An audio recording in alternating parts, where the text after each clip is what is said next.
ನೀವು ನೋಡ್ತಾ ಇದ್ದೀರಾ ಫ್ರೀಡಂ ಟಿವಿ, ಇದು ಜನಸಾಮಾನ್ಯರ ಚಾನೆಲ್. ನಾನು ಸಾಹಿತ್ಯ. ಮೊದಲಿಗೆ ಈ ಕ್ಷಣದ ಹೆಡ್ಲೈನ್. ಶುಭ ಯೋಗ ಶುಭ ಫಲ. ಬುಧವಾರವೇ ಡಿಕೆಶಿಗೆ ಅಧಿಕಾರದ ಬಲ. ಪ್ರಮಾಣ ವಚನಕ್ಕೆ ಅಜ್ಜಯ್ಯನ ಮುಹೂರ್ತ.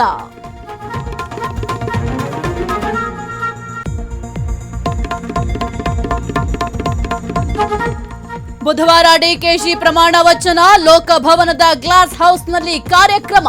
ಸಾರ್ವಜನಿಕರಿಗೆಲ್ಲ ಪ್ರವೇಶ.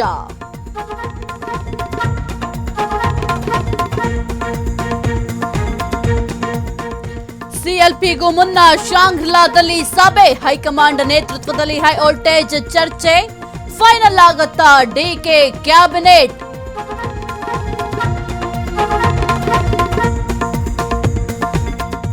ಈಶ್ವರ ಖಂಡ್ರೆಗೆ ಡಿಸಿಎಂ ಪಟ್ಟ ನೀಡಿ. ಲಿಂಗಾಯತ ಮಠಾಧೀಶರ ಒಕ್ಕೊರಳ ಆಗ್ರಹ.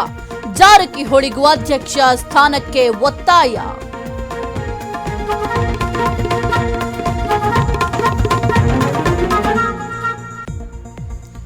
ಜುಡಿಯೋ ಸಿಬ್ಬಂದಿ ಆತ್ಮಹತ್ಯೆ ಕೇಸ್. ಸ್ಟೋರ್ ಮುಂದೆ ಶವವಿಟ್ಟು ಪ್ರೊಟೆಸ್ಟ್. ಮ್ಯಾನೇಜರ್ ಬರುವಂತೆ ಬಿಗಿ ಪಟ್ಟು.